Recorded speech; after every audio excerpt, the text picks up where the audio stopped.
Happy Thursday, everybody. Thanks for joining us.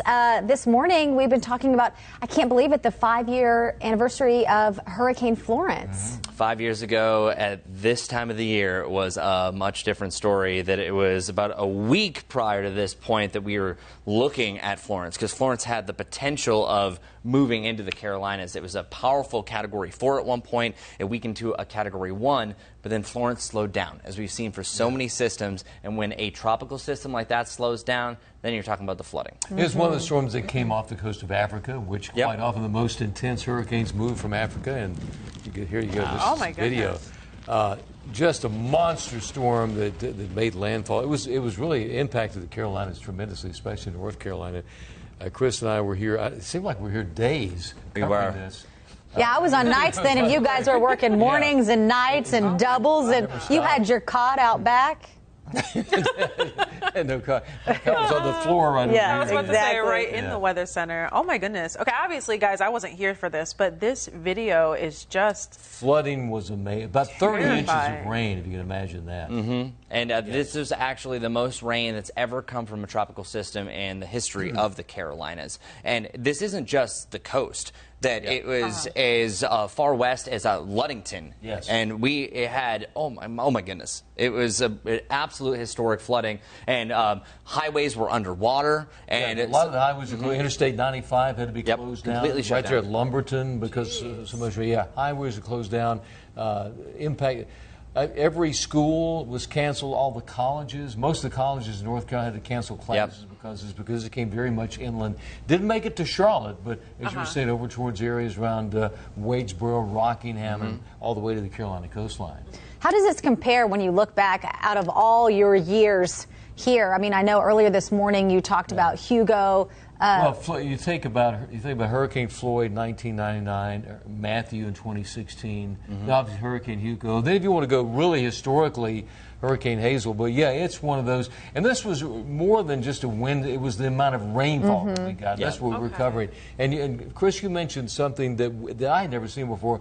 It was a flood emergency. Remember that? Oh, it was crazy. So there's flash flooding, and then there's flash flood emergency. And then at that point, they're saying is almost a curfew. You're not supposed to go out. You're not supposed to dry out because the water was rising so quickly. The amount of streams that we have around here is absolutely devastating when you have that much rain. It was Chesterfield County and it was Union County for the first time in their history that they had a flash flood emergency. Yeah, exactly. North Carolina. So it was in that section, and that's when Florence was moving across. So we're just really commemorating this day 5 years ago that it made landfall, but it really wasn't until the 15th and 16th for our area that we had the worst impacts. Joy chiming in saying her nephews were out of school for a week in the Fayetteville area. But what's crazy to me, you talked this morning about this being Category 1. We think about Category 5 causing all the damage, but really when it slowed down, it was the rain that was such an issue. It made landfall with 90-mile-an-hour winds,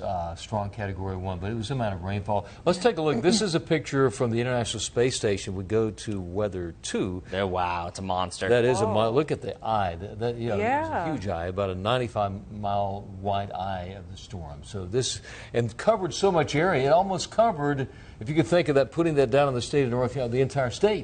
I remember actually in 2018 making a graphic where we actually took that, measured it. It pretty much was the size of the Carolinas completely. You can imagine that's a hurricane that covered the entire state. If you put it on top of it. Weather is and not amazing, obviously, in a good way. Amazing in just like how awestruck when you kind of put that kind of context to this, because anybody can look at this and okay, like wow, that looks terrifying, it looks menacing. But when you talk about the real context about how massive this is, especially when it comes to what y'all do, I could never with meteorology, because I don't know how you track this, especially with when it came. You said even though it made landfall today, the devastation was really the rain. So how did you guys, like, if you guys could take me back 5 years ago, Yes. what was it like?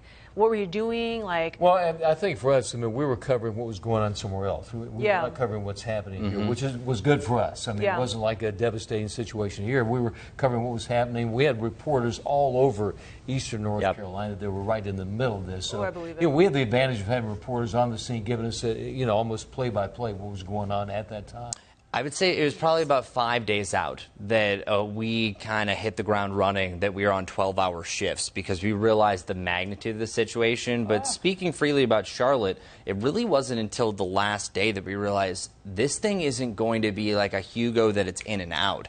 This is going to slow down. And one of the biggest things that's been happening in the tropics recently is, yes, we're seeing more storms. Yes, they're getting more powerful, but they're getting slower. In 2017, you had Harvey. Harvey was a Category 4. But we remember Harvey for the amount of rain that Houston had.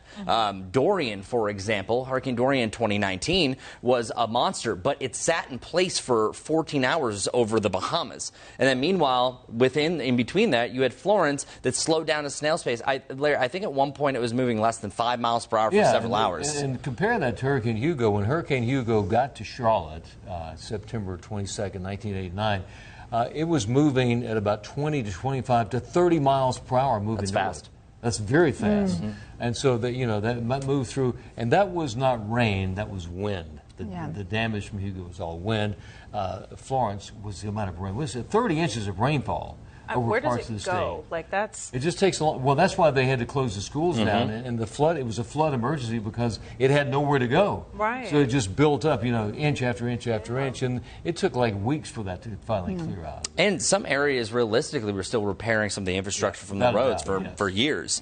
And so the areas are just recovering. And then let me see, it was New Bern, I believe, and Little Washington, New Bern, Jacksonville, not Florida, Jacksonville, North Carolina. Those areas were underwater because it's really a trifecta that hurricanes bring. It's the winds, the storm surge, and the rain. And just since this it was the size of North Carolina, South Carolina combined, it just was moving on that northern tier that had so much rain that was incredible. But I want to show you the path of Florence. So Florence, as Larry mentioned, it came off Africa. And also, Florence was very unique because the latitude that it reached, usually it curves back out to sea. This is the first time it's ever done a straight beeline. Once it goes to that point, it usually curves up. It made this weird path. So it was September 11th that it was a Category 4. It reached its peak at 150 miles per hour, a low of 937. This thing was a monster because 157 is Category 5. So it was very close to that. So at first, at this point, September 11th, we're like, wow, this is a Category 4. This potentially could be making landfall as a major hurricane. Well, then it weakened.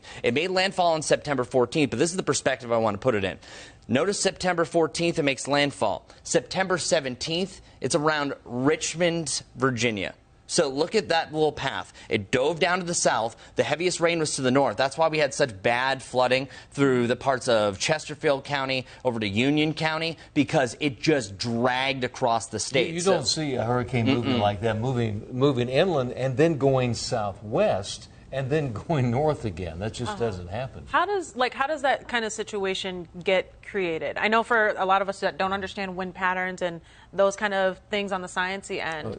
What atmospherics is where the areas of there was a big area of high pressure just northeast of there that really pushed it down. I mean, it was that flow. So it's the atmospherics in it. Since I do traffic as well, this actually is a perfect comparison. It's just like the streets and traffic, because sometimes you can just have two lanes that are kind of blocked, and then everything gets stuck in place. Yeah. So you had one high pressure system and you had another system off towards the west, and with those two, it slows down the flow, because the jet stream a lot of times can guide things. You can have fronts that push things in control. It was just kind of the perfect storm. This happened with Harvey, that it just didn't allow it to really move out. So it kind of was moving on its own. That's why it was wobbly and churning, and it wasn't until it got caught up in another system that it moved off towards the north. So that we've seen this a few times, and we're starting to see a lot more of these things. But then on top of that, the amount of rain that we saw here was also in the mountains. So there were some parts of the Carolinas that also saw 2018 rain records that compiled with this,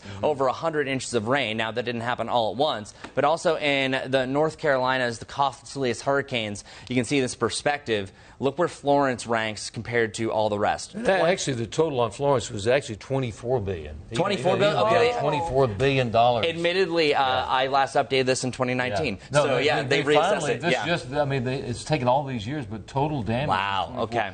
That's more than Floyd and Michael together. Crazy. Well, yeah, some of them down there were only in like single digits. Yeah. So. And again, being Category 1, not even Right. Category 4 or 5. Oh my goodness. Keep commenting. We want to know, where were you 5 years ago? Were you here? Were you watching our weather team?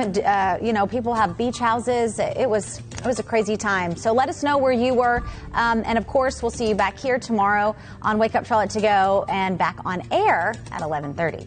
Have a blessed day.